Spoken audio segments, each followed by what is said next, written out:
Hello guys, welcome back to my channel. Today it's my brother's birthday, so I'm going to make him a red velvet cake. So I'm going to also show you how to make a red velvet cake. So let's get into the video. So I'm first going to be preparing whipped cream because I don't have ready-made whipped cream, so I need to prepare the whipped cream. If you're not using if you're not using ready-made if you're using ready-made whipped cream, you can skip to the timestamps. I'll put it in the description. But if you're using the whipped cream which you have to make it, you can follow the video. Okay. So on the packet it's written that I need to empty the whole content of this packet into a bowl which I have here with 100 ml of milk which is chilled. So I have 100 ml of milk in this glass. So I'll show you now. Okay, so now I am adding the whipping cream powder into the bowl. So in the packet they have written to empty the entire content, so I am doing that. So in the packet is written that it's 50 grams, and here I have 100 ml of milk. I have previously measured it and put it in this glass, and it is cold milk. So pour the milk inside this slowly.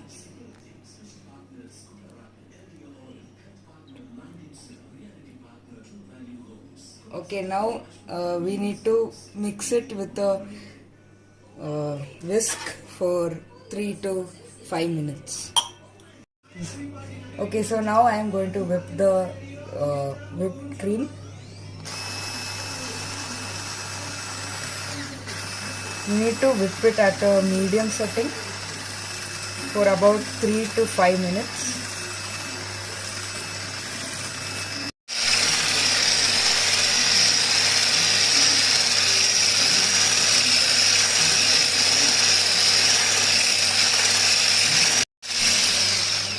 Okay, so now it is done. I've been whipping it for like 3 to 4 minutes as said in the packet, and now we are going to keep it in the refrigerator for 45. So now we are going to start making the cake. So for the cake you are going to need 2.5 cups of all-purpose flour first. So let me measure that out. So as you can see, I've added 2.5 cups of all-purpose flour over here in a sieve. So now I'm going to add 2 tablespoons of cocoa powder. I have Cadbury cocoa powder. You can feel free to use whatever cocoa powder you want. So as you can see, I've added 2 tablespoons of cocoa powder, and now I'm going to add 1 teaspoon. Note that it's teaspoon, not tablespoon, of baking soda. Okay, so now I've added 1 teaspoon of baking soda over here.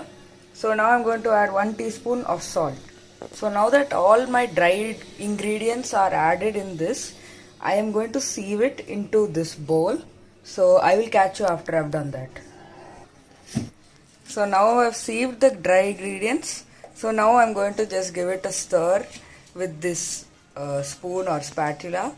So I'll meet you after that. So now I'm going to make the wet ingredients. So I'm taking here half cup of butter. So I'll just put that in. So now we have added in the butter. So I'm going to add in 1.5 cup of sugar.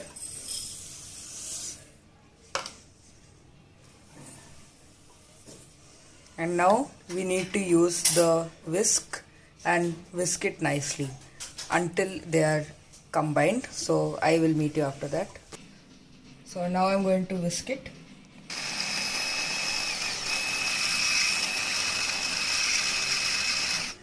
So this is approximately how it should look after whisking.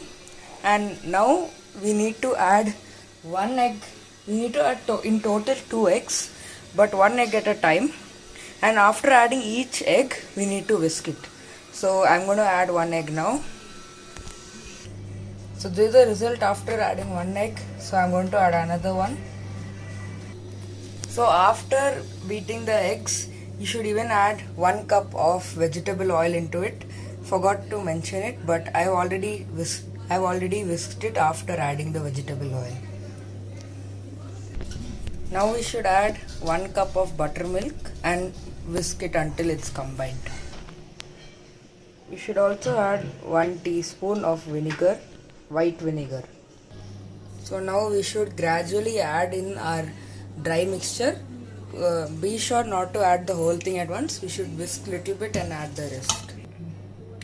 So now I have gradually added the dry mixture. As you can see, the batter is really fluffy.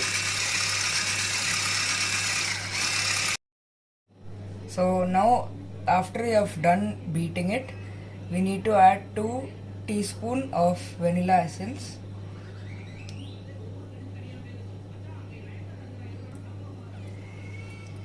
And now we need to whisk it again. So now if you are making velvet cake, this step is not necessary. But if you want to make red velvet cake, I have red food coloring here. And you can add approximately 1 tablespoon. If more is needed, you can go ahead.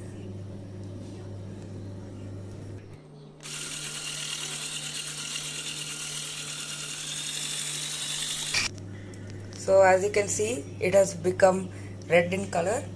So now I think we need to just add it into the tin pan. So now I am going to transfer the mixture into this greased cake tin. Fill it for 3/4 because when the cake rises, it's going to rise till the full.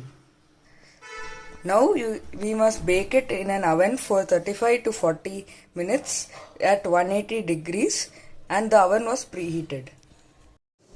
So now we are going to make the icing. So for the icing we need cream cheese, which is 180 grams. Then we need powdered sugar, which is 1/3 of a cup, and whipped cream, which is again 180 grams. So first we need to add the cream cheese. While we make the icing, you can keep the cake on a wire rack for it to cool. And now after we have added the cream cheese, we are going to add in the sugar. And now we need to take a whisk without any mortar and whisk it slowly. Make sure that you don't over whisk it because the cheese might break. So now that the cream cheese and the sugar is nicely mixed, we can add in our whipped cream, which we had prepared earlier. Or if you are using pre-made whipped cream, you can just add it in. Now that the whipped cream is put inside, you can just take the whisk again and slowly mix it in.